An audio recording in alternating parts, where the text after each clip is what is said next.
Conversaciones con Dios.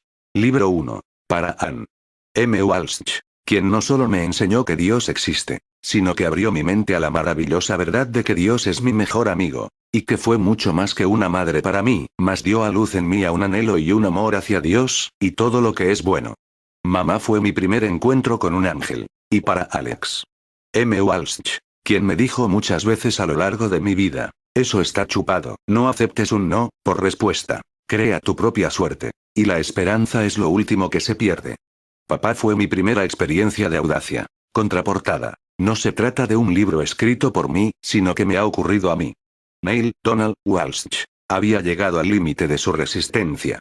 Se encontraba en ese momento en que el dolor, el peor dolor, el que produce la soledad de espíritu, amenazaba con desbordarse en la más insondable desesperación. ¿Qué mejor prueba podía tener de la inexistencia de Dios que su insensato sufrimiento?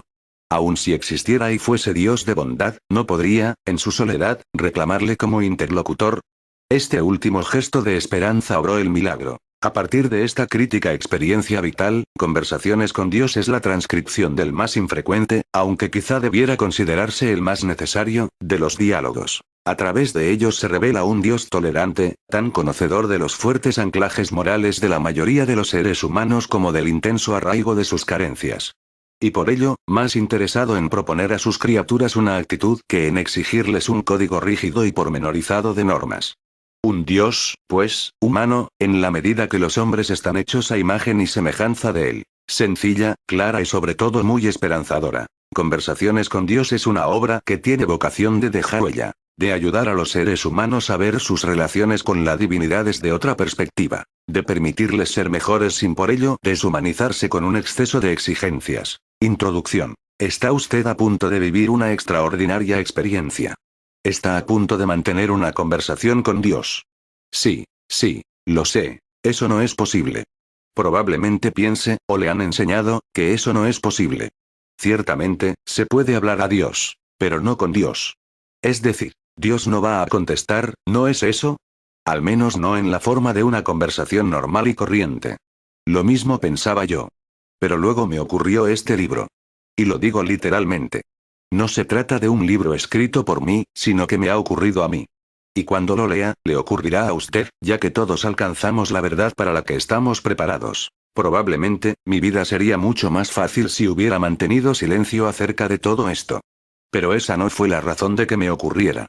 Y cualesquiera que sean los inconvenientes que el libro pueda causarme, como ser tildado de blasfemo, de impostor, de hipócrita por no haber vivido estas verdades en el pasado, o, lo que tal vez sea peor, de santo, ya no me es posible detener el proceso. Ni hacer lo que quiera. He dispuesto de ocasiones para apartarme de todo este asunto y no las he aprovechado. Respecto a este material, he decidido basarme en lo que me dice mi instinto, más que en lo que me pueda decir la mayoría de la gente. Dicho instinto me dice que este libro no es un disparate, el exceso de una frustrada fantasía espiritual, o simplemente la autojustificación de un hombre frente a una vida equivocada. Oh, bueno. Pensé en todas estas cosas, en cada una de ellas. Así que di a leer este material a algunas personas cuando era todavía un manuscrito. Se emocionaron. Y lloraron. Y rieron por la alegría y el humor que contiene. Y, según me dijeron, sus vidas cambiaron. Se sintieron traspasados.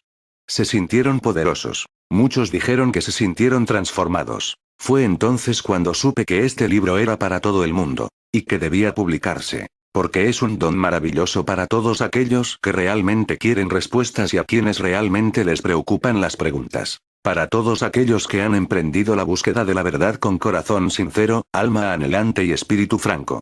Y eso significa, más o menos, todos nosotros. Este libro aborda la mayoría de las preguntas, si no todas, que siempre nos hemos formulado sobre vida y amor, propósito y función, personas y relaciones, bien y mal, culpa y pecado, perdón y redención, el sendero hacia Dios y el camino hacia el infierno, todo. Trata directamente de sexo, poder, dinero, hijos, matrimonio, divorcio, vida, trabajo, salud, el más allá, el más acá, todo. Explora la guerra y la paz, el conocimiento y el desconocimiento, el dar y el recibir, la alegría y la pena.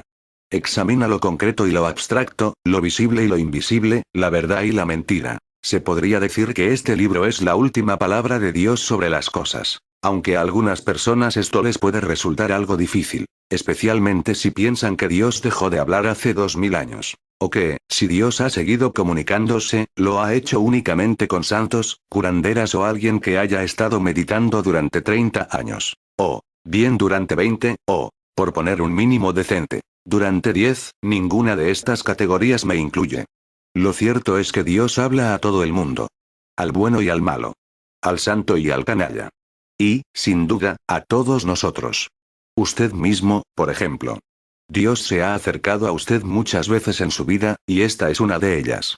¿Cuántas veces ha escuchado este viejo axioma? Cuando el estudiante está preparado, ¿aparecerá el profesor? Este libro es nuestro profesor. Poco después de que este material empezara a ocurrirme, supe que estaba hablando con Dios. Directa y personalmente. Irrefutablemente. Y que Dios respondía a mis preguntas en proporción directa a mi capacidad de comprensión. Es decir, me respondía de un modo, y con un lenguaje, que Dios sabía que yo entendería. Esto explica en gran medida el estilo coloquial de la obra y las referencias ocasionales al material recogido de otras fuentes y experiencias previas de mi vida. Ahora sé que todo lo que me ha acontecido siempre en mi vida procedía de Dios, y en ese momento se unía, se conjuntaba, en una magnífica y completa respuesta a cada una de las preguntas que siempre tuve. Y en algún momento del recorrido me di cuenta de que se estaba produciendo un libro destinado a ser publicado. En realidad, durante la última parte del diálogo, en febrero de 1993, se me ordenó específicamente que se produjeran 3 libros. Y que, 1. El primer volumen tratara principalmente de temas personales, centrado en los desafíos y oportunidades de la vida de un individuo. 2. El segundo se ocupara de temas más generales, relativos a la vida geopolítica y metafísica del planeta, además de los retos a los que se enfrenta hoy el mundo. 3. El tercero tratará de las verdades universales de orden superior, así como de los desafíos y oportunidades del alma. Este es el primero de los libros, terminado en febrero de 1993. En aras de la claridad debo explicar que, puesto que transcribí este diálogo a mano, subrayé o señalé con un círculo determinadas palabras o frases que me llegaban con un énfasis especial, como si Dios las hiciera retumbar. En la composición tipográfica estas palabras y frases aparecen en cursiva y subrayadas. Tengo que decir también que, tras haber leído y releído la sabiduría contenida en estas páginas, estoy profundamente avergonzado de mi propia vida, que ha estado marcada por continuos errores y fechorías. Algunos comportamientos sumamente vergonzosos, y algunas opciones y decisiones que, sin duda, otros consideran perjudiciales e imperdonables. Aunque experimento un profundo remordimiento por el hecho de que haya sido a través del dolor de otras personas, siento una indecible gratitud por todo lo que he aprendido en mi vida, y considero que todavía tengo que aprender por medio de los demás. Pido disculpas a todos por la lentitud de este aprendizaje. Sin embargo, Dios me alienta a perdonarme a mí mismo mis propias faltas y a no vivir en el temor y la culpa, sino seguir intentando, siempre, no dejar de intentarlo, vivir una visión más grandiosa. Sé que eso es lo que Dios desea para todos nosotros. Neil Donald Walsh. Central Point, Oregon. Navidad 1994.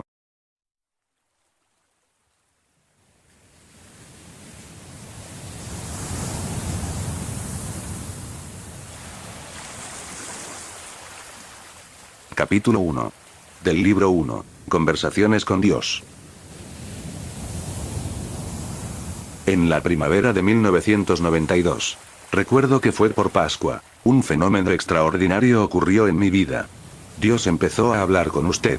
A través mío. Me explicaré. En aquella época era muy infeliz. Personal, profesional y emocionalmente. Sentía que mi vida era un fracaso a todos los niveles. Dado que, desde hacía años, había adquirido el hábito de escribir mis pensamientos en forma de cartas, que normalmente nunca enviaba, cogí mi fiel cuaderno de papel amarillo tamaño folio, y empecé a volcar mis sentimientos. Esa vez, en lugar de escribir otra carta a otra persona de la que yo imaginaba ser una víctima, pensé que iría directamente a la fuente, directamente al mayor victimizador de todos. Decidí escribir una carta a Dios. Fue una carta rencorosa, apasionada, llena de confusiones, deformaciones y condenas. Y un montón de enojosas preguntas. ¿Por qué mi vida no funcionaba? ¿Qué haría que llegara a funcionar? ¿Por qué no lograba ser feliz en mis relaciones? ¿Siempre iba a escapárseme la experiencia de disponer de suficiente dinero? Finalmente, y sobre todo, ¿qué había hecho yo para merecer una vida de continua lucha como la que tenía? Para mi sorpresa, cuando hube acabado de garabatear toda mi amargura, mis preguntas sin respuesta, y me disponía a dejar la pluma, mi mano se quedó suspendida sobre el papel, como si la sostuviera una fuerza invisible. De repente, la pluma empezó a moverse por sí misma. No sabía en absoluto lo que estaba a punto de escribir, pero parecía que iba a acudir a una idea, de modo que decidí dejarme llevar. Y lo que salió fue: ¿realmente deseas una respuesta a todas esas preguntas, o simplemente te estás desahogando? Parpadeé, y entonces surgió una respuesta en mi mente. La escribí también, las dos cosas. Es verdad que me estoy desahogando, pero, si esas preguntas tienen respuesta, tan cierto es que quiero oírlas como que hay infierno. Muchas cosas son ciertas, como que hay infierno. Pero ¿no sería más agradable que lo fueran, como que hay cielo? Y escribí: ¿qué se supone que significa eso? Sin que yo lo supiera, había empezado una conversación, y, más que escribir por mi cuenta, estaba escribiendo al dictado. Este dictado duró 3 años. Y durante ese tiempo no tenía la menor idea de cómo acabaría. Las respuestas a las preguntas que yo expresaba en el papel no me llegaban hasta que no terminaba de escribir completamente cada pregunta y apartaba mis propios pensamientos. A menudo las respuestas me llegaban más deprisa de lo que podía escribir, entonces tenía que garabatear rápidamente para no quedarme atrás. Cuando me sentía confuso, o desaparecía la sensación de que las palabras me llegaban de otra parte, dejaba la pluma e interrumpía el diálogo hasta que de nuevo me sentía inspirado. Lo siento, es la única palabra que realmente resulta apropiada. Para volver a coger mi cuaderno de papel amarillo tamaño folio y reanudar la transcripción. Esas conversaciones todavía duran en el momento en que estoy escribiendo esto.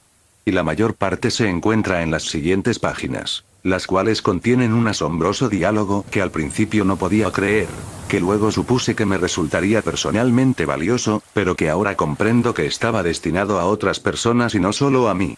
Estaba destinado a usted y a cualquiera que acceda a este material, puesto que mis preguntas son también las suyas. Deseo que intervenga en este diálogo lo antes posible, ya que lo realmente importante no es mi historia, sino la suya.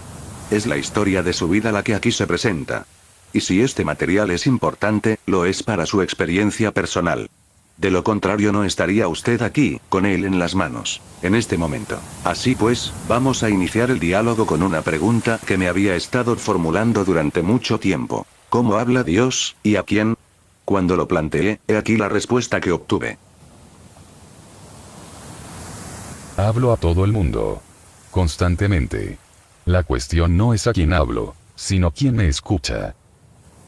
Intrigado, le pedí a Dios que me lo explicara mejor. Y esto es lo que dijo. En primer lugar, vamos a cambiar la palabra hablar por la palabra comunicarse. Es un término mucho mejor. Resulta más completo y más apropiado. Cuando tratamos de hablar a otros, tú a mí, yo a ti, e inmediatamente nos vemos restringidos por la increíble limitación de las palabras. Por esta razón, no me comunico únicamente con palabras.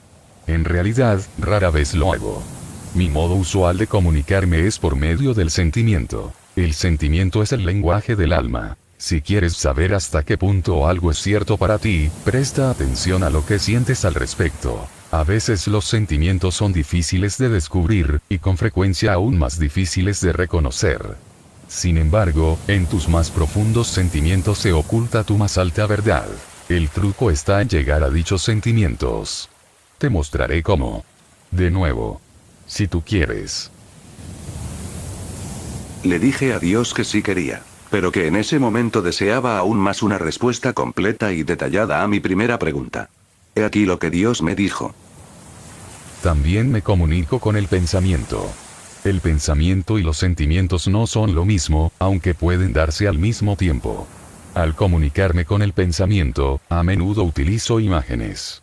Por ello, los pensamientos resultan más efectivos como herramientas de comunicación que las mismas palabras. Además de los sentimientos y pensamientos, utilizo también el vehículo de la experiencia, que es un magnífico medio de comunicación. Y finalmente, cuando fallan los sentimientos, los pensamientos y la experiencia, utilizo las palabras. En realidad, las palabras resultan el medio de comunicación menos eficaz. están más sujetas a interpretaciones equivocadas, y muy a menudo a malentendidos. ¿Y eso por qué? Pues debido a lo que son las palabras. Estas son simplemente expresiones, ruidos que expresan sentimientos, pensamientos y experiencia. Son símbolos, signos, insignias. No son la verdad. No son el objeto real. Las palabras le pueden ayudar a uno a entender algo. La experiencia le permite conocerlo. Sin embargo, hay algunas cosas que uno no puede experimentar. Por eso os he dado otras herramientas de conocimiento. Son los llamados sentimientos. Y también los pensamientos. La suprema ironía del asunto es que vosotros hayáis dado tanta importancia a la palabra de Dios, y tan poca a la experiencia. En efecto, dais tan poco valor a la experiencia que, cuando vuestra experiencia de Dios difiere de lo que habéis oído sobre Dios, automáticamente desecháis la experiencia y os quedáis con las palabras, cuando debería ser precisamente lo contrario. Vuestra experiencia y vuestros sentimientos sobre algo representan lo que efectiva e intuitivamente sabéis acerca de ello. Las palabras únicamente pueden aspirar a simbolizar lo que sabéis, y a menudo pueden confundir lo que sabéis. Así pues, esas son las herramientas con las que yo me comunico, aunque no sistemáticamente, pues ni todos los sentimientos, ni todos los pensamientos, ni toda la experiencia ni todas las palabras proceden de mí. Muchas palabras han sido pronunciadas por otros en mi nombre. Muchos pensamientos y muchos sentimientos han sido promovidos por causas que no son resultado directo de mi creación. Y muchas experiencias se derivan también de dichas causas. La cuestión consiste en discernir. La dificultad estriba en saber la diferencia entre los mensajes de Dios y los que proceden de otras fuentes. Esta distinción resulta sencilla con la aplicación de una regla básica. Vuestro pensamiento más elevado, vuestra palabra más clara, vuestro sentimiento más grandioso, son siempre míos. Todo lo demás procede de otra fuente. Con ello se facilita la labor de diferenciación, ya que no debería resultar difícil, ni siquiera para el principiante, identificar lo más elevado, lo más claro y lo más grandioso. No obstante, te daré algunas directrices. El pensamiento más elevado es siempre aquel que encierra alegría. Las palabras más claras son aquellas que encierran verdad. El sentimiento más grandioso es el llamado amor. Alegría, verdad, amor. Los tres son intercambiables, y cada uno lleva siempre a los otros. No importa en qué orden se encuentren. Una vez determinado, utilizando estas directrices, qué mensajes son míos y cuáles proceden de otra fuente, lo único que falta es saber si mis mensajes serán tenidos en cuenta. La mayoría de mis mensajes no lo son. Algunos, porque parecen demasiado buenos para ser verdad. Otros, porque parece demasiado difícil seguirlos.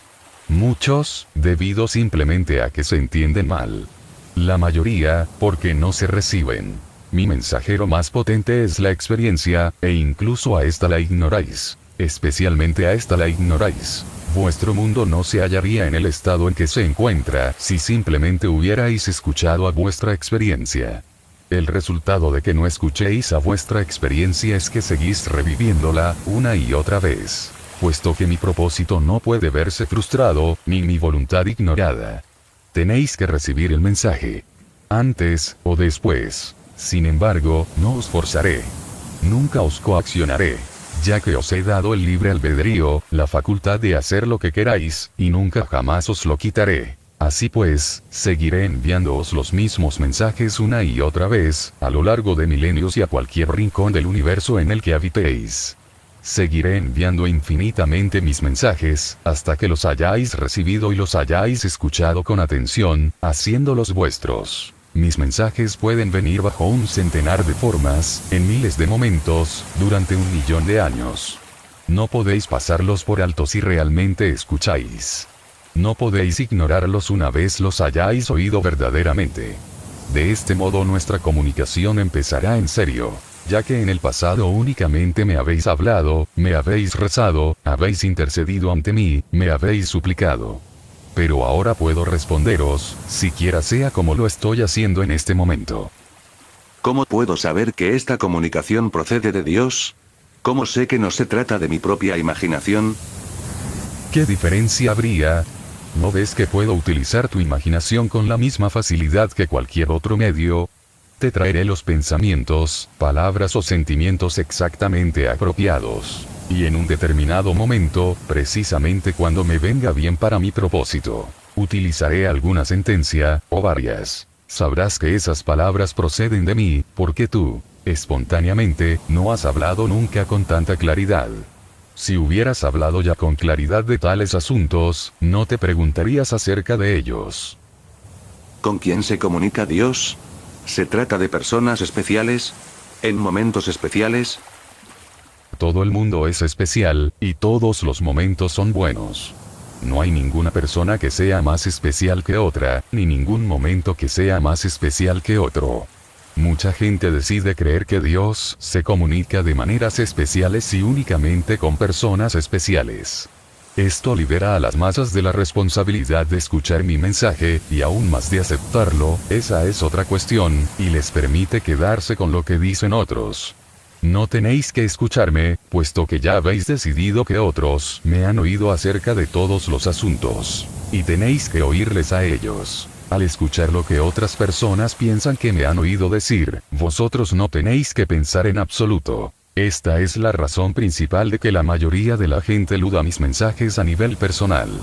Si uno reconoce que reciben mis mensajes directamente, entonces es responsable de interpretarlos. Es mucho más seguro y mucho más fácil aceptar la interpretación de otros, aunque se trate de otros que han vivido hace 2000 años, que tratar de interpretar el mensaje que uno puede muy bien estar recibiendo en este mismo momento. No obstante, te propongo una nueva forma de comunicación con Dios. Una comunicación de doble dirección. En realidad, eres tú quien me lo ha propuesto a mí, ya que he venido a ti, en esta forma, aquí y ahora, en respuesta a tu llamada. ¿Por qué algunas personas, como por ejemplo, Jesucristo, parecen escuchar más lo que tú comunicas que otras? Porque algunas personas están verdaderamente dispuestas a escuchar. Están dispuestas a oír, y están dispuestas a permanecer abiertas a la comunicación, aun cuando lo que oyen parezca espantoso, disparatado, o manifiestamente equivocado. ¿Debemos escuchar a Dios aún en el caso de que lo que diga nos parezca equivocado? Especialmente cuando parece equivocado. Si creéis que estáis en lo cierto respecto de algo, ¿para qué necesitáis hablar con Dios? Seguid adelante, actuando según vuestro entender. Pero observad lo que habéis estado haciendo desde el principio de los tiempos. Y mirad cómo es el mundo. Evidentemente, en algo habéis fallado. Y es obvio que hay algo que no entendéis. Lo que sí entendéis ha de pareceros correcto, puesto que correcto es un término que utilizáis para designar aquello con lo que estáis de acuerdo. Por lo tanto, aquello que se os escapa aparecerá, en un primer momento, como equivocado. La única manera de adelantar en esto es preguntándose a sí mismo, ¿qué pasaría si todo lo que considero equivocado fuese realmente correcto? Todos los grandes científicos conocen esta pregunta. Lo que hace el científico no es simplemente trabajar. El científico cuestiona todos los presupuestos y principios. Todos los grandes descubrimientos han surgido de la voluntad, de la capacidad, de no estar en lo cierto. Y eso es lo que se necesita en este caso. No podéis conocer a Dios hasta que hayáis dejado de deciros a vosotros mismos que ya conocéis a Dios. No podéis escuchar a Dios hasta que dejéis de pensar que ya habéis escuchado a Dios. No puedo deciros mi verdad, hasta que vosotros dejéis de decirme las vuestras. Pero mi verdad acerca de Dios procede de ti. ¿Quién lo ha dicho? Otros. ¿Qué otros? Predicadores. Vicarios. Rabinos. Sacerdotes. Libros. La Biblia. Por amor de Dios. Esas no son fuentes autorizadas. ¿No lo son? No. Entonces, ¿qué hay que sí lo sea? Escucha tus sentimientos. Escucha tus pensamientos más elevados. Escucha tu experiencia. Cada vez que una de estas tres cosas difiera de lo que te han dicho tus maestros, o has leído en tus libros, olvida las palabras. Las palabras constituyen el vehículo de verdad menos fiable. Hay tantas cosas que quiero decirte, tantas cosas que deseo preguntarte, que no sé por dónde empezar. Por ejemplo, ¿por qué no te rebelas? Si de verdad hay un Dios, y eres tú, ¿por qué no te revelas de un modo que todos podamos entenderlo? Ya lo he hecho, una y otra vez. Estoy haciéndolo de nuevo aquí y ahora. No. Me refiero a una forma de revelación que resulte incuestionable, que no se pueda negar. ¿Cómo cuál? Como apareciendo ahora mismo ante mi vista. Lo estoy haciendo. ¿Dónde? Donde quiera que mires. No. Yo quiero decir de un modo indiscutible. De un modo que ningún hombre pueda negar. ¿De qué modo sería? ¿Bajo qué forma o aspecto me harías aparecer? Bajo la forma o aspecto que realmente tengas. Eso sería imposible, ya que no poseo una forma o aspecto que podáis comprender.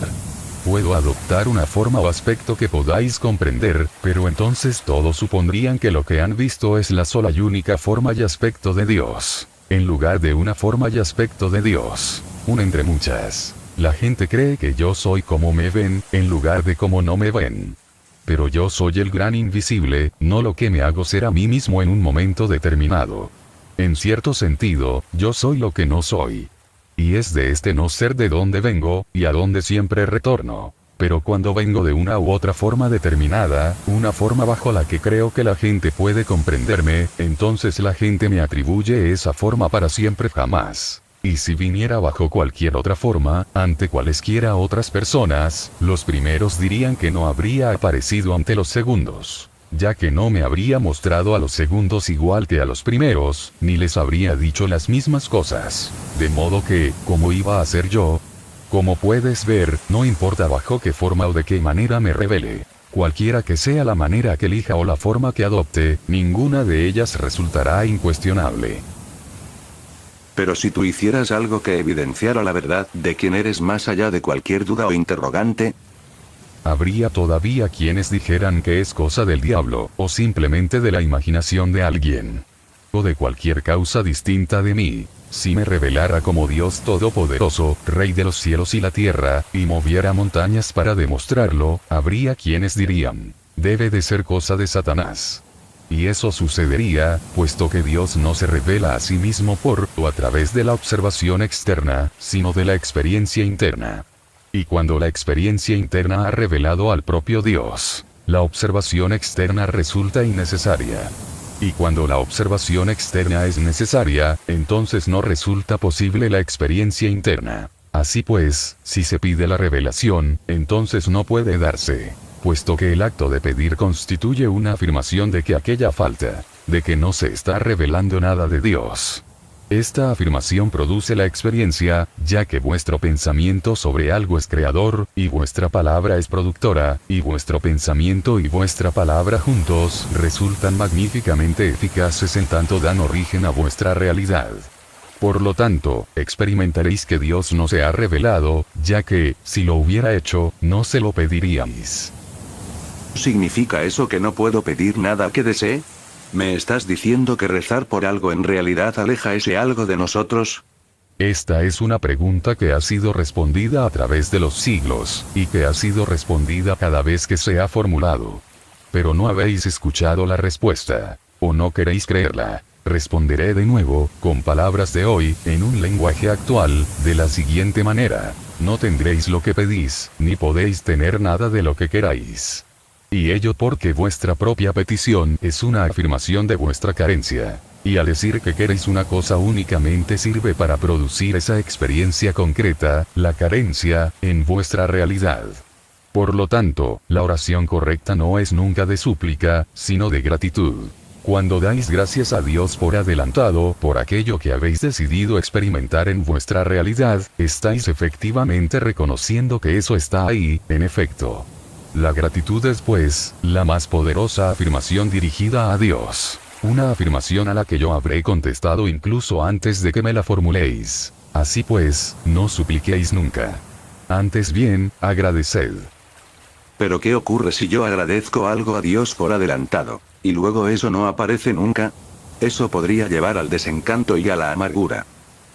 La gratitud no puede utilizarse como una herramienta con la que manipular a Dios, un mecanismo con el que engañar al universo.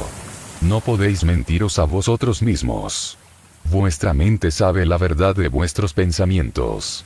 Si decís gracias, Dios mío, por esto y lo otro, y al mismo tiempo está claro que eso no está en vuestra realidad presente, estáis suponiendo que Dios es menos claro que vosotros, y, por lo tanto, produciendo esa realidad en vosotros. Dios sabe lo que vosotros sabéis, y lo que vosotros sabéis es lo que aparece en vuestra realidad.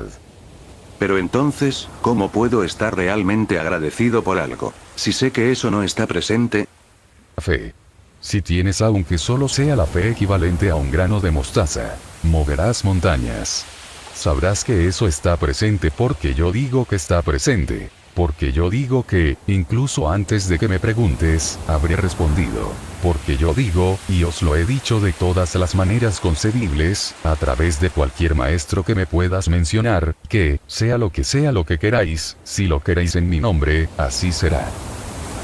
Sin embargo, hay tanta gente que dice que sus oraciones han quedado sin respuesta. Ninguna oración, y una oración no es más que una ferviente afirmación de lo que ya es, queda sin respuesta. Cualquier oración, cualquier pensamiento, cualquier afirmación, cualquier sentimiento, es creador. En la medida en que sea fervientemente sostenido como una verdad, en esa misma medida, se hará manifiesto en vuestra experiencia. Cuando se dice que una oración no ha sido respondida, lo que realmente ocurre es que el pensamiento, palabra o sentimiento sostenido de modo más ferviente ha llegado a ser operativo.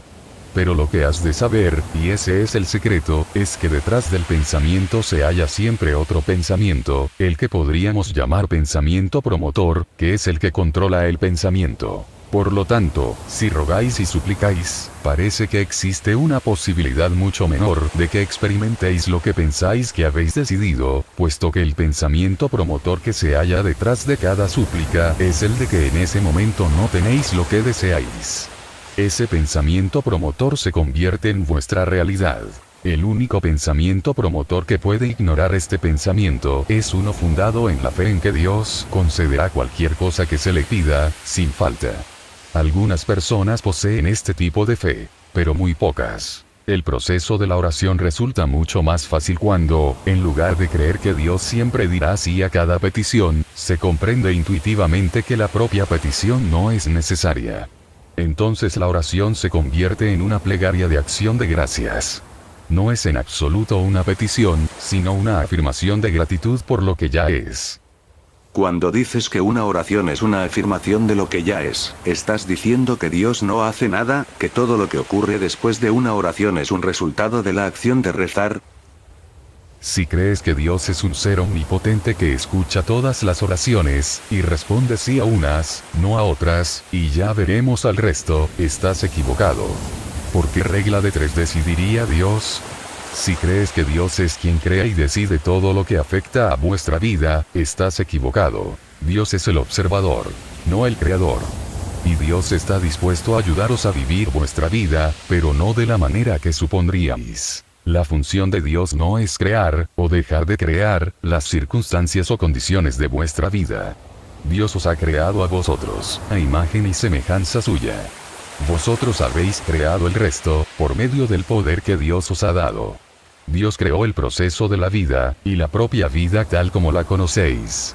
Pero Dios os dio el libre albedrío para hacer con la vida lo que queráis. En ese sentido, vuestra voluntad respecto a vosotros es la voluntad de Dios respecto a vosotros. Estáis viviendo vuestra vida del modo como la estáis viviendo, y yo no tengo ninguna preferencia al respecto. Esa es la grandiosa ilusión de la que participáis, que Dios se preocupa de un modo u otro por lo que hacéis. ¿Pero por qué? ¿Por qué lo hacemos? Todos los actos humanos están motivados, a su nivel más profundo, por una de estas dos emociones, el temor o el amor. En realidad existen solo dos emociones, solo dos palabras en el lenguaje del alma. Son los extremos opuestos de la gran polaridad que yo creé cuando produje el universo, y vuestro mundo, tal como hoy lo conocéis. Estos son los dos aspectos, alfa y omega, que permiten la existencia del sistema que llamáis relatividad. Sin estos dos aspectos, sin estas dos ideas sobre las cosas, no podría existir ninguna otra idea. Todo pensamiento humano, toda acción humana, se basa o bien en el amor, o bien en el temor. No existe ninguna otra motivación humana, y todas las demás ideas no son sino derivadas de estas dos. Son simplemente versiones distintas, diferentes variaciones del mismo tema. Piensa en ello detenidamente, y verás que es verdad. Eso es lo que he llamado pensamiento promotor. Es tanto un pensamiento de amor como de temor. Este es el pensamiento que se oculta detrás del pensamiento que, a su vez, se oculta detrás del pensamiento. Es el primer pensamiento. Es la fuerza principal. Es la energía primaria que mueve el motor de la experiencia humana. Y he ahí como el comportamiento humano produce una experiencia repetida tras otra. He ahí por qué los humanos aman, luego destruyen, y luego aman de nuevo. Siempre con ese movimiento pendular de una emoción a la otra. El amor promueve el temor, que promueve el amor, que promueve el temor. Y la razón se halla en la primera mentira, una mentira que sostenéis como si fuera la verdad sobre Dios, de que no se puede confiar en Dios, de que no se puede contar con el amor de Dios, de que el hecho de que Dios os acepte está condicionado, por tanto, de que el resultado final es dudoso. Entonces, si no podéis contar con que el amor de Dios está siempre ahí, ¿con el amor de quién podéis contar? Si Dios se retira, y se aparta cuando vosotros no actuáis correctamente, no lo harán los simples mortales.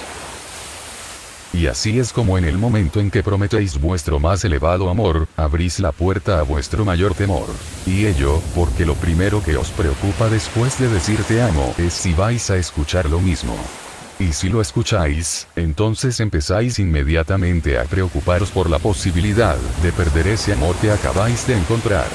Así, toda acción se convierte en reacción, de defensa ante la pérdida, incluso cuando tratáis de defenderos ante la pérdida de Dios. Pero si supieras quiénes sois, que sois el ser más magnífico, notable y espléndido que Dios ha creado nunca, no habríais de sentir temor nunca, ya que ¿quién puede negar esa maravillosa magnificencia?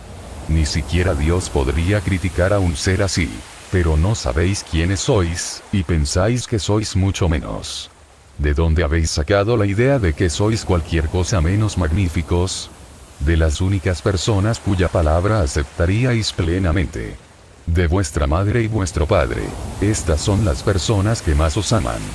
¿Por qué habrían de mentiros? Sin embargo, no os han dicho que sois demasiado tal cosa, y no suficientemente tal otra. No os han recordado que tenéis que pasar desapercibidos. No os han regañado en algunos de vuestros momentos de mayor euforia, y no os han animado a desechar algunas de vuestras ideas más descabelladas. Estos son los mensajes que habéis recibido, y, aunque no satisfacen los criterios, y, por tanto, no son mensajes de Dios, también podían haberlo sido, puesto que proceden, sin duda alguna, de los dioses de vuestro universo. Fueron vuestros padres quienes os enseñaron que el amor está condicionado, habéis sentido esas condiciones muchas veces, y esa es la experiencia que habéis interiorizado en vuestras relaciones amorosas. Es también la experiencia que me aplicáis a mí, y a partir de esta experiencia extraéis vuestras conclusiones sobre mí. En este marco proclamáis vuestra verdad. Dios es un Dios amoroso, decís, pero si quebrantas sus mandamientos, Él te castigará con el destierro perpetuo y la condenación eterna.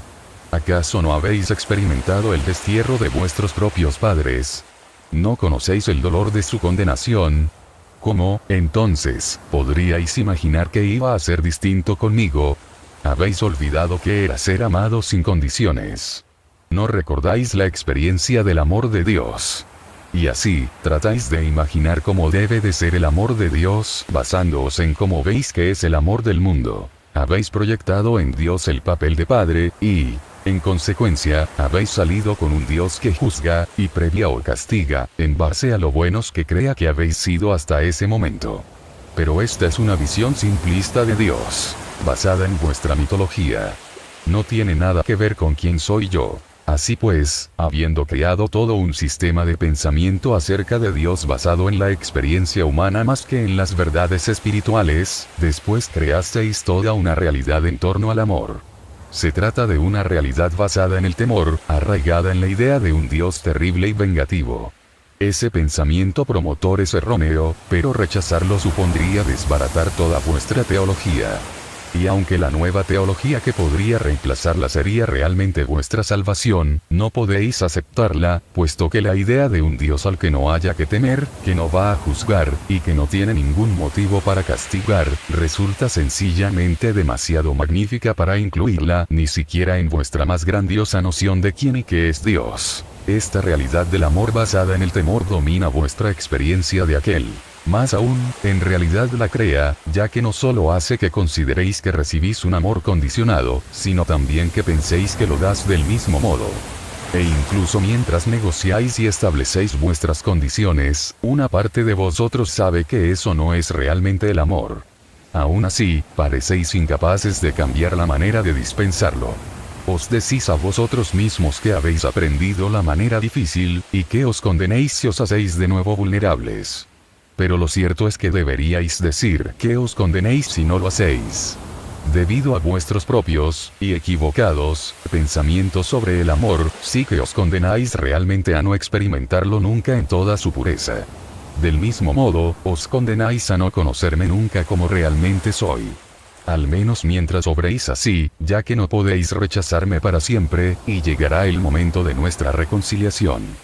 Cualquier acción emprendida por los seres humanos se basa en el amor o el temor, y no simplemente las que afectan a las relaciones. Las decisiones relativas a los negocios, la industria, la política, la religión, la educación de vuestros jóvenes, la política social de vuestras naciones, los objetos económicos de vuestra sociedad, las decisiones que implican guerra, paz, ataque, defensa, agresión, sometimiento, las determinaciones de codiciar o regalar, de ahorrar o compartir, de unir o dividir. Cualquier decisión libre que toméis se deriva de uno de los dos únicos pensamientos posibles que existen. Un pensamiento de amor, o un pensamiento de temor. El temor es la energía que contrae, cierra, capta, huye, oculta, acumula y daña. El amor es la energía que expande, abre, emite, permanece, revela, comparte y sana. El temor cubre nuestros cuerpos de ropa. El amor nos permite permanecer desnudos. El temor se aferra a todo lo que tenemos. El amor lo regala. El amor prohíbe. El amor quiere. El temor agarra. El amor deja ir. El temor duele. El amor alivia. El temor ataca. El amor repara. Cualquier pensamiento, palabra o acto humano se basa en una emoción o la otra. No tenéis más elección al respecto, puesto que no existe nada más entre que elegir. Pero tenéis libre albedrío respecto a cuál de las dos escoger. Haces que parezca muy fácil, y, sin embargo, en el momento de la decisión el temor vence mucho más a menudo. ¿Por qué? Habéis aprendido a vivir en el temor. Se os ha hablado de la supervivencia de los más capacitados, y de la victoria de los más fuertes y el éxito de los más inteligentes. Pero se os ha dicho muy poco sobre la gloria de quienes más aman. De este modo, os esforzáis por ser los más capacitados, los más fuertes, los más inteligentes, de una u otra manera, y si en una situación determinada, percibís que vosotros lo sois menos. Tenéis miedo de perder, puesto que se os ha dicho que ser menos significa perder. Así, evidentemente, elegís la acción promovida por el temor, porque eso es lo que os han enseñado. Pero yo os enseño esto. Cuando escojáis la acción promovida por el amor, entonces haréis algo más que tener éxito. Entonces experimentaréis plenamente la gloria de quienes realmente sois, y quienes podéis ser. Para hacer esto, debéis dejar de lado las enseñanzas de vuestros bien intencionados, aunque mal informados profesores mundanos, y escuchar las enseñanzas de aquellos cuya sabiduría proviene de otra fuente. Hay muchos de estos profesores entre vosotros, como siempre los ha habido, ya que nunca he querido privaros de aquellos que os mostraran, os enseñaran, os guiaran y os recordaran esas verdades. No obstante, el mayor recordatorio no se halla fuera de vosotros, sino que es vuestra propia voz interior. Esta es la primera herramienta que utilizo, puesto que es la más accesible. La voz interior es la voz más fuerte con la que hablo, puesto que es la más cercana a vosotros. Es la voz que os dice si todo lo demás es verdadero o falso, correcto o equivocado, bueno o malo, según vuestra definición. Es el radar que señala el rumbo, dirige el barco y guía el viaje, si dejáis que lo haga. Es la voz que te dice ahora mismo si las propias palabras que estás leyendo son palabras de amor o palabras de temor. Con este patrón puedes determinar si son palabras que hay que tener en cuenta, o palabras que hay que ignorar. Dices que, si yo elijo siempre la acción impulsada por el amor, entonces experimentaré plenamente la gloria de quién soy y quién puedo ser. ¿Quieres explicármelo con más detalle, por favor? Existe únicamente un propósito para toda la vida, y es, para vosotros y para todo lo que vive, experimentar la gloria más plena. Todo lo que decís, hacéis o pensáis está subordinado a esta función. Vuestra alma no tiene que hacer nada más que eso, y no quiere hacer nada más que eso. Lo maravilloso de este propósito es que nunca termina. Un fin es una limitación, y el propósito de Dios carece de este límite. Debe llegar un momento en el que os experimentéis a vosotros mismos en vuestra gloria más plena, y en ese instante imaginaréis una gloria aún mayor. Cuanto más seáis, más llegaréis a ser, y cuanto más lleguéis a ser, más podréis ser todavía. El secreto más profundo es que la vida no es un proceso de descubrimiento, sino un proceso de creación. No os descubrís a vosotros mismos, sino que os creáis a vosotros mismos de nuevo. Tratáis, por lo tanto, no de averiguar quiénes sois, sino de determinar quiénes queréis ser. Hay quienes dicen que la vida es una escuela, que estamos aquí para aprender unas determinadas lecciones, que una vez graduados podremos continuar con otros objetivos mayores, liberados ya de las cadenas del cuerpo. ¿Es eso cierto? Es otra parte de vuestra mitología, basada en la experiencia humana. ¿La vida no es una escuela? No. ¿No estamos aquí para aprender? No. Entonces, ¿por qué estamos aquí? Para recordar y recrear quiénes sois. Os lo he dicho una y otra vez, y no me creéis. Pero así ha de ser, ya que, verdaderamente, si no os creáis como quienes sois, no podéis ser. Bueno, me he perdido. Volvamos a lo de la escuela. He escuchado a un maestro tras otro decirnos que la vida es una escuela. Francamente, me choca oírte negarlo. La escuela es un lugar a donde uno va si hay algo que uno no sabe y quiere saber. No es un lugar a donde uno va si ya sabe algo y simplemente quiere experimentar su sabiduría. La vida, como la llamáis, es una oportunidad para vosotros de saber experimentalmente lo que ya sabéis conceptualmente. No necesitáis aprender nada al respecto. Necesitáis simplemente recordar lo que ya sabéis, y obrar en consecuencia. No estoy seguro de entenderlo. Empecemos por aquí. El alma, vuestra alma, ya sabe todo lo que se puede saber en todo momento. Nada se le oculta, nada desconoce. Pero saberlo no es suficiente. El alma aspira a experimentarlo. Podéis saber que sois generosos, pero a menos que hagáis algo que demuestre generosidad, no tenéis sino un concepto. Podéis saber que sois amables, pero a menos que hagáis algo que demuestre amabilidad con alguien, no tenéis sino una idea sobre vosotros mismos. El único deseo de vuestra alma es convertir ese magnífico concepto de sí misma en su mayor experiencia. En tanto el concepto no se convierta en experiencia, todo lo que haya es especulación. Yo he estado especulando sobre mí mismo durante mucho tiempo. Más del que tú y yo podríamos recordar conjuntamente. Más que la edad del universo multiplicada por sí misma. Ve, pues, qué joven es. Qué nueva es mi experiencia de mí mismo. Me he perdido de nuevo. ¿Tu experiencia de ti mismo? Sí. Permíteme que te lo explique de este modo. En el principio, lo que es era todo lo que había, y no había nada más. Pero todo lo que es no podía conocerse a sí mismo, pues todo lo que es era todo lo que había, y no había nada más. Así, todo lo que es, no era, ya que, en ausencia de cualquier otra cosa, todo lo que es no es. Este es el gran, es, no es, al que han aludido los místicos desde el principio de los tiempos. Ahora bien, todo lo que es sabía que era todo lo que había, pero eso no era suficiente, puesto que solo podía conocer su total magnificencia conceptualmente, no experiencialmente. Sin embargo, es la experiencia de sí mismo lo que anhelaba, puesto que quería saber que le apetecía ser tan magnífico. Aún así, eso era imposible, ya que el propio término magnífico es un término relativo. Todo lo que es no podía saber que le apetecía ser magnífico a menos que lo que no es lo descubriera. En ausencia de lo que es no es. ¿Lo entiendes? Creo que sí. Continúa. De acuerdo.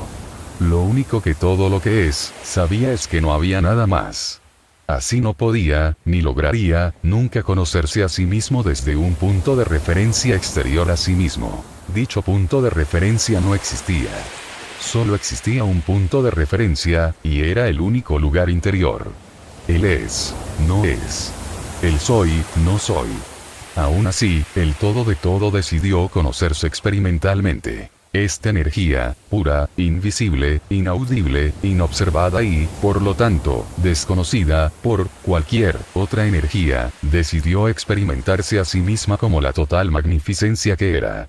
Para ello, se dio cuenta de que habría de utilizar un punto de referencia interior. Se hizo el razonamiento, totalmente correcto, de que cualquier parte de sí mismo había de ser necesariamente menos que el total, y, por tanto, si simplemente se dividía a sí mismo en partes, cada parte, al ser menos que el total, podía mirar al resto de sí mismo y ver su magnificencia. Así, todo lo que es se dividió a sí mismo, convirtiéndose, en un momento glorioso, en lo que es esto y lo que es aquello. Por primera vez, existían, esto y aquello, completamente separados lo uno de lo otro. Y aún así, existían simultáneamente, tal como sucedía con todo lo que no era ninguno de los dos. Así de repente existían tres elementos: lo que está aquí, lo que está allí, y lo que no está ni aquí ni allí, pero que debe existir para que aquí y allí existan. Es la nada lo que sostiene al todo. Es el no espacio el que sostiene al espacio. Es el todo el que sostiene a las partes. ¿Lo entiendes? ¿Me sigues? Creo que sí, realmente. Lo creas o no, lo has ilustrado de una forma tan clara que creo que verdaderamente lo entiendo. Voy a ir más lejos. Esa nada que sostiene al todo es lo que algunas personas llaman Dios. Pero eso tampoco resulta acertado, puesto que sugiere que existe algo que Dios no es, a saber, todo lo que no es nada.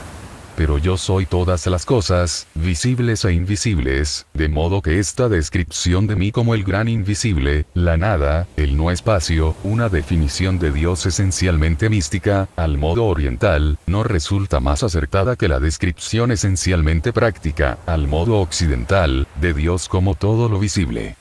Quienes creen que Dios es todo lo que es y todo lo que no es son quienes lo entienden correctamente. Ahora bien, al crear lo que está aquí y lo que está allí, Dios hizo posible que Dios se conociera a sí mismo. En el momento de esta gran explosión de su interior, Dios creó la relatividad, el mayor don que se hizo nunca a sí mismo. De este modo, la relación es el mayor don que Dios os hizo nunca. Pero discutiremos este aspecto más adelante. Así pues, a partir de la nada surgió el todo. Por cierto, un acontecimiento espiritual del todo coherente con lo que vuestros científicos llaman la teoría del Big Bang. Como todos los elementos se hallaban en movimiento, se creó el tiempo, puesto que algo que primero estaba aquí luego estaba allí, y el periodo que empleaba en ir de aquí a allí resultaba mensurable. Exactamente como las partes de sí mismo visibles empezaron a definirse por sí mismas, unas en relación con las otras, así sucedió también con las partes invisibles. Dios sabía que, para que existiera el amor, y se conociera a sí mismo como puro amor, había de existir también su contrario.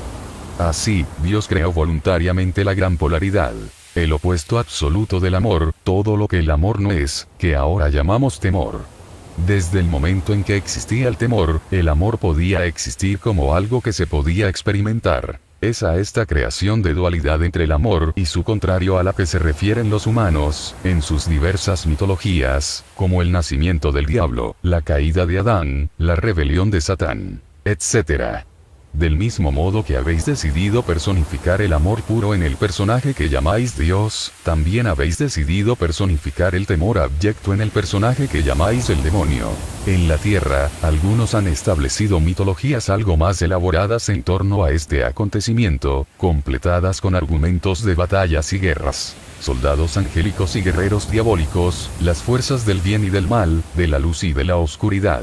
Esta mitología ha constituido el primer intento por parte de los hombres de entender y explicar a los demás de manera que pudieran entenderlo, un acontecimiento cósmico del que el alma humana es profundamente consciente, pero que la mente apenas puede concebir. Al dar el universo como una versión dividida de sí mismo, Dios produjo, a partir de la energía pura, todo lo que ahora existe, tanto lo visible como lo invisible. En otras palabras, no solo se creaba de este modo el universo físico, sino también el universo metafísico. La parte de Dios que forma el segundo término de la ecuación, soy, no soy, explotó también en un infinito número de unidades más pequeñas que el conjunto. A estas unidades de energía las llamaríais espíritus. En algunas de vuestras mitologías religiosas se afirma que Dios Padre tiene muchos hijos espirituales. Este paralelismo con la experiencia humana de la vida que se multiplica parece ser el único modo de que las masas puedan captar en realidad la idea de la súbita aparición, la súbita existencia, de innumerables espíritus, comprendiendo la totalidad de mí, son, en un sentido cósmico, mi descendencia. Mi divino propósito al dividirme era crear suficientes partes de mí como para poder conocerme a mí mismo experimentalmente. Solo hay una manera en que el creador puede conocerse experiencialmente en cuanto creador, y es creando. Así, di a cada una de las innumerables partes de mí, a todos mis hijos espirituales, el mismo poder de crear que yo poseo en su totalidad. A eso es a lo que se refiere vuestra religión cuando afirma que fuisteis creados a imagen y semejanza de Dios. Esto no significa, como han dicho algunos, que nuestros cuerpos físicos sean iguales, aunque Dios puede adoptar cualquier forma física que quiera para un determinado propósito. Significa que nuestra esencia es la misma. Estamos hechos de la misma sustancia. Somos la misma sustancia. Con las mismas propiedades y capacidades, incluyendo la capacidad de crear realidad física de un soplo. Mi propósito al crearos a vosotros, mi descendencia espiritual, era conocerme a mí mismo como siendo Dios. No tenía modo de hacerlo, salvo a través de vosotros. Así, se puede decir, y se ha dicho muchas veces, que mi propósito respecto a vosotros es que vosotros os conozcáis como siendo yo. Esto parece extraordinariamente simple, pero resulta muy complejo, ya que solo hay un modo de conoceros como siendo yo, y es conoceros primero como siendo no yo. Ahora trata de seguirme, esfuérzate por no perder el hilo, ya que el asunto se hace más sutil. ¿Listo? Creo que sí. Bien. Recuerda que me has pedido esta explicación. Has estado esperándola durante años. Y me la has pedido en términos profanos, no en doctrinas teológicas, o teorías científicas. Sí, soy consciente de lo que te he pedido. Y tal como la has pedido te la voy a dar. Ahora bien, para simplificar las cosas, voy a utilizar vuestro modelo mitológico de los hijos de Dios como la base de mi exposición, ya que se trata de un modelo con el que estáis familiarizados. Y en muchos aspectos no resulta tan lejano. Así, volvamos a cómo se desarrolla este proceso de autoconocimiento. Solo había un modo de que yo motivara a todos mis hijos espirituales a conocerse a sí mismos como partes de mí, y era simplemente diciéndoselo. Y eso hice. Pero, como puedes ver, no era suficiente para el espíritu conocerse simplemente como siendo Dios, o parte de Dios, o hijo de Dios, o heredero del reino, o cualquier mitología que quieras utilizar. Como ya he explicado, conocer algo y experimentarlo son dos cosas distintas. El espíritu anhelaba conocerse experiencialmente, como yo hice. La conciencia conceptual no era suficiente para vosotros. Así, ideé un plan. Es la idea más extraordinaria de todo el universo, y también la colaboración más espectacular. Digo colaboración porque todos vosotros estáis en esto conmigo. Con este plan, vosotros, en cuanto espíritu puro, entraríais en el universo físico recién creado. Y ello porque lo físico es la única manera de conocer experiencialmente lo que se conoce conceptualmente. Esta es, en efecto, la razón por la que he creado el cosmos físico para empezar, así como el sistema de relatividad que lo gobierna, y toda la creación. Una vez en el universo físico, vosotros, mis hijos espirituales, podéis experimentar lo que sabéis de vosotros mismos. Pero primero habéis de pasar por conocer lo contrario. Para explicarlo de una manera sencilla, no podéis conoceros a vosotros mismos en vuestra grandeza a menos que, y hasta que, seáis conscientes de vuestra pequeñez. No podéis experimentar lo que vosotros llamáis importante a menos que también paséis por conocer lo insignificante. Llevado a sus últimas consecuencias lógicas, no podéis experimentar a vosotros mismos como lo que sois hasta que os hayáis enfrentado a lo que no sois. Este es el propósito de la teoría de la relatividad y de toda la vida física. Por eso es por lo que no sois tal como vosotros os habéis definido. Ahora bien, en el caso del conocimiento último, en el caso del conocimiento de vosotros mismos como siendo el creador, no podéis experimentar vuestro propio yo como creador a menos que, y hasta que, creéis. Y no podéis crearos a vosotros mismos en tanto no os descreéis a vosotros mismos. En cierto sentido, tenéis primero que no ser, con el fin de ser. ¿Me sigues? Creo. Quédate con esa idea. Por supuesto, no hay ninguna manera de que no seáis quienes sois y lo que sois. Simplemente lo sois, espíritu, puro, creador, siempre lo habéis sido y siempre lo seréis. Así pues, hicisteis lo mejor que podíais hacer. Procurasteis olvidar quiénes sois realmente. Una vez entrados en el universo físico, renunciasteis a vuestro recuerdo de vosotros mismos. Eso os permite decidir ser quienes sois, en lugar de encontraros simplemente siéndolo, por así decir. Es en el acto de decidir ser, y no en estar siendo simplemente lo que sois, una parte de Dios, en el que os experimentáis a vosotros mismos como siendo con tal decisión, que es lo que, por definición, es Dios. Sin embargo, ¿cómo podéis decidir respecto a algo sobre lo que no hay ninguna decisión? No podéis no ser mi descendencia por mucho que os empeñéis. Pero sí podéis olvidarlo. Vosotros sois, siempre habéis sido y siempre seréis, una parte divina del todo divino, un miembro del cuerpo. He aquí por qué el acto de reunirse con el todo, de volver a Dios, se llama remembranza. ¿Verdaderamente decidís remembrar quiénes realmente sois, o reuniros junto con las diversas partes de vosotros para experimentar el todo de vosotros? Es decir, el todo de mí. Vuestra tarea en la tierra, por lo tanto, no es aprender, puesto que ya sabéis, sino remembrar quiénes sois. Y remembrar quiénes son todos los demás. He aquí por qué una parte importante de vuestra tarea consiste en recordar a los demás, es decir, recordarles a ellos y acordarse de ellos, de modo que también puedan remembrar. Todos vuestros maravillosos maestros espirituales han hecho precisamente esto. Este es vuestro único objetivo. Es el único objetivo de vuestra alma. Dios mío, es tan simple. Y tan simétrico. Quiero decir, que todo encaja. De repente, todo cuadra. Ahora veo un panorama que nunca antes había visto entero del todo. Bien. Eso está bien. Ese es el propósito de este diálogo. Me has pedido respuestas. Y te he prometido que te las daría. Harás un libro con este diálogo, y harás que mis palabras resulten accesibles a muchas personas. Esto forma parte de tu trabajo. Ahora bien, tú tienes más preguntas que formular acerca de la vida. Ya hemos colocado los cimientos. Hemos preparado el terreno para nuevos conocimientos. Vayamos a esas otras preguntas. Y no te preocupes. Si hay algo en relación a lo que acabamos de tratar que no entiendes en profundidad, muy pronto lo verás todo claro. Hay tanto que quiero preguntarte. Hay tantas preguntas. Supongo que puedo empezar por las más importantes, las más obvias. Por ejemplo, ¿por qué el mundo es tal como es?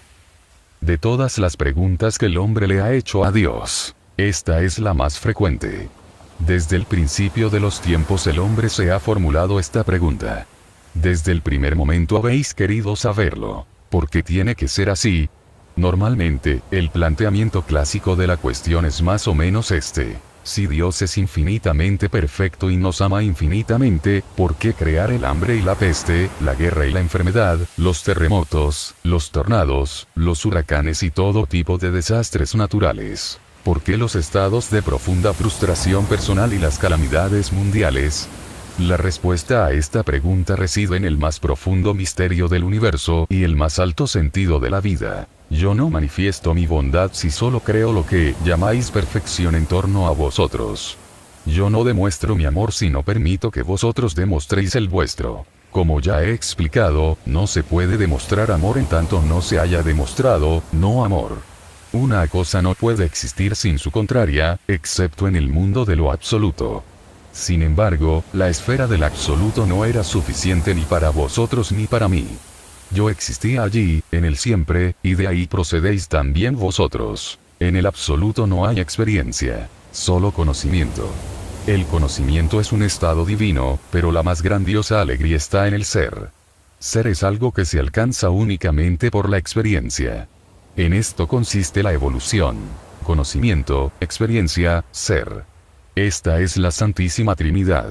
Dios Trino. Dios Padre es conocimiento. El Padre de toda comprensión, el engendrador de toda experiencia. Ya que no se puede experimentar lo que no se conoce. Dios Hijo es experiencia. La encarnación, la realización, de todo lo que el Padre sabe de sí mismo, ya que no se puede ser lo que no se ha experimentado. Dios Espíritu Santo es ser. La desencarnación de todo lo que el Hijo ha experimentado de sí mismo. El simple y exquisito existir, posible solo a través de la memoria del conocimiento y la experiencia. Este simple ser es la felicidad. Es el estado de Dios, después de haberse conocido y experimentado a sí mismo. Es lo que Dios anhelaba en el principio. Por supuesto, no hace falta que te explique que las descripciones de Dios como Padre e Hijo no tienen nada que ver con el hecho de engendrar. Utilizo aquí la pintoresca forma de hablar de vuestras más recientes escrituras. Otros escritos sagrados mucho más antiguos situaban esta metáfora en el contexto de madre e hija. Ninguna de ellas es correcta. Vuestra mente puede entender mejor la relación como progenitor-descendencia, o bien, lo que da origen, y lo que es originado. Al añadir la tercera parte de la Trinidad, se produce esta relación. Lo que da origen, lo que es originado, lo que es. Esta realidad trina es la firma de Dios. Es la pauta divina. Esta característica de 3 en 1, se encuentra por doquier en las esferas de lo sublime. No se puede escapar a ella en las cuestiones que tratan del tiempo y el espacio, Dios y la conciencia, o cualquier relación sutil. Por otra parte, no se puede hallar esta verdad trina en ninguna de las relaciones ordinarias de la vida. La verdad trina es reconocida en las relaciones sutiles de la vida por todo aquel que se ocupe de tales relaciones. Algunos de vuestros teóricos de la religión han descrito la verdad trina como Padre, Hijo y Espíritu Santo. Algunos de vuestros psiquiatras utilizan los conceptos de superconsciente, consciente y subconsciente. Algunos de vuestros espiritualistas hablan de mente, cuerpo y espíritu. Algunos de vuestros científicos aluden a energía, materia y éter. Algunos de vuestros filósofos dicen que una cosa no es verdadera hasta que lo es de pensamiento, palabra y obra. Cuando habláis del tiempo, os referís solo a 3 tiempos: pasado, presente y futuro. Del mismo modo, vuestra percepción se compone de 3 momentos: antes, ahora y después.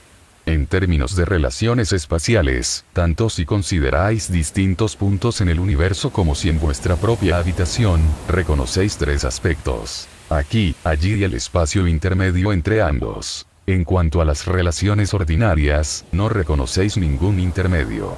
Y ello porque las relaciones ordinarias son siempre diadas, mientras que las relaciones de ámbito superior son invariablemente tríadas.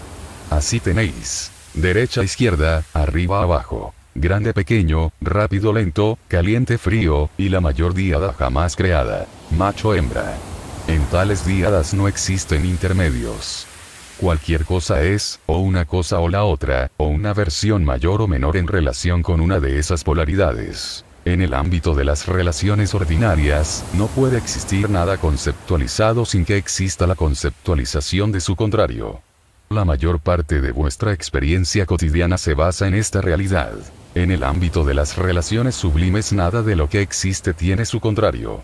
Todo es uno, y todo progresa de lo uno a lo otro en un círculo infinito. El tiempo es como el ámbito de lo sublime. En él, lo que llamáis pasado, presente y futuro existe de modo interrelacional. Es decir, no hay contrarios, sino más bien partes del mismo todo, progresiones de la misma idea, ciclos de la misma energía, aspectos de la misma verdad inmutable. Si, a partir de aquí, llegas a la conclusión de que el pasado, el presente y el futuro existen al mismo tiempo, estarás en lo cierto. Sin embargo, no es este el momento de tratar de esto. Nos ocuparemos de ello con mucho más detalle cuando exploremos plenamente el concepto de tiempo, lo que haremos más tarde. El mundo es tal como es porque no podría ser de ninguna otra manera y seguir existiendo en la esfera ordinaria de lo físico. Los terremotos y los huracanes, las inundaciones y los tornados, y todos los acontecimientos que llamáis desastres naturales, no son sino movimientos de los elementos de una polaridad a la otra. El ciclo, nacimiento-muerte, forma también parte de este movimiento. Estos son los ritmos de la vida, y en la realidad ordinaria todo está sujeto a ellos, puesto que la propia vida es un ritmo. Es una onda, una vibración, una pulsación del mismo corazón de todo lo que es. El malestar y la enfermedad son los contrarios de la salud y el bienestar, y se manifiestan en vuestra realidad a petición vuestra. No podéis caer enfermos si, a un determinado nivel, no lo provocáis vosotros mismos. Y frustración personal son respuestas que habéis elegido, y las calamidades mundiales son el resultado de la conciencia mundial. Tu pregunta implica que yo decido tales acontecimientos, que ocurrirían por mi voluntad y mi deseo. Pero yo no provoco estas cosas. Simplemente os observo a vosotros hacerlo. Y no hago nada para detenerlas, porque obrar así sería coartar vuestra voluntad. Además, ello os privaría de la experiencia de Dios, que es la experiencia que vosotros y yo hemos elegido juntos. No condenes, pues, todo aquello que llamaríais malo en el mundo. En lugar de ello, pregúntate qué es lo que consideras malo y, en su caso, qué puedes hacer para cambiarlo. Investiga en ello, preguntándote, ¿qué parte de mí mismo quiero experimentar ahora en esta calamidad? ¿Qué aspecto del ser decido que surja a partir de ahora? Y ello, porque todo lo vivo existe como una herramienta de vuestra propia creación, y todos sus acontecimientos se presentan simplemente como oportunidades para que decidáis, y seáis, quienes sois. Esto es así para cualquier alma. No sois, por tanto, víctimas en el universo, sino únicamente creadores. Todos los maestros que han caminado por este planeta lo han sabido. Y ello porque, no importa qué maestro se mencione, ninguno se veía a sí mismo como víctima, aunque muchos fueron realmente crucificados. Cada alma es un maestro, aunque algunas no recuerden sus orígenes o su herencia. Cada uno crea, en cada momento, la situación y circunstancias apropiadas para su objetivo más elevado y su proceso de recuerdo más rápido. No juzgues, pues, el camino kármico que recorre otra persona. No envidies su éxito, no compadezcas su fracaso, puesto que no sabes qué es éxito y qué fracaso en los cálculos del alma.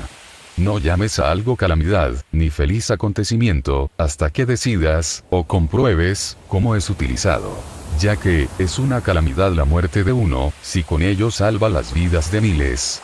Y es una vida un feliz acontecimiento cuando ésta solo ha provocado dolor.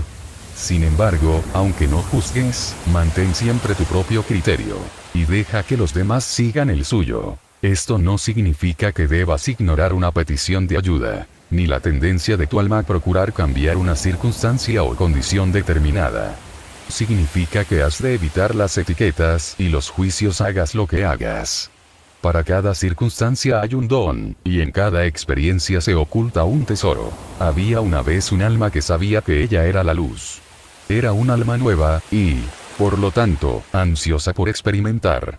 Soy la luz, decía. Soy la luz, pero todo lo que supiera al respecto y todo lo que dijera al respecto no podían sustituir a la experiencia. Y en la esfera de la que surgió esta alma no había sino la luz. Todas las almas eran grandiosas, todas las almas eran magníficas, y todas las almas brillaban con el brillo imponente de mi propia luz. Así, la pequeña alma en cuestión era como una vela en el sol.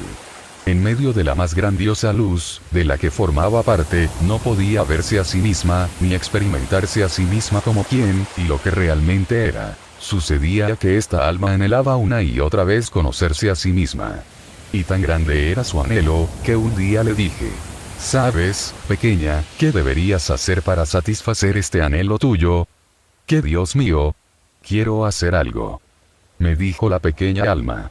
Debes separarte del resto de nosotros, respondí, y luego debes surgir por ti misma de la oscuridad. ¿Qué es la oscuridad, oh santo? Preguntó la pequeña alma.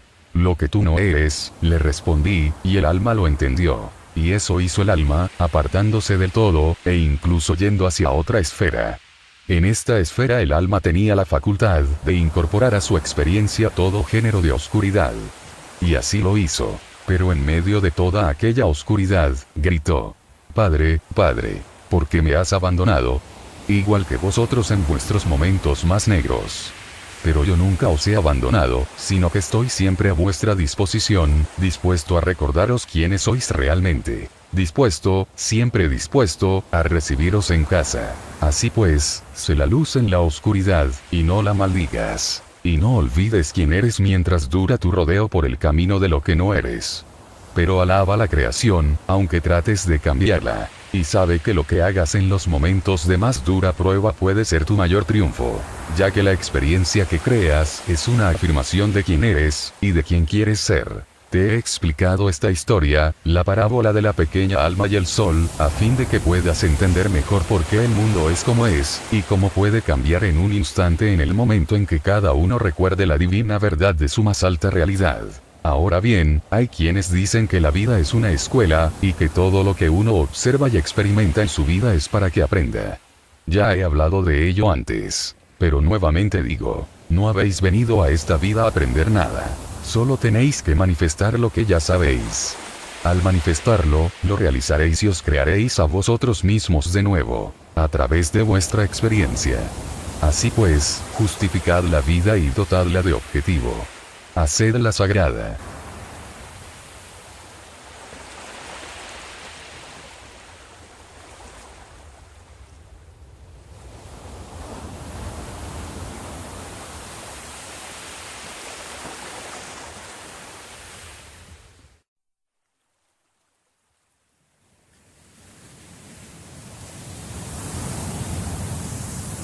¿Estás diciendo que todo lo malo que nos sucede lo hemos elegido nosotros?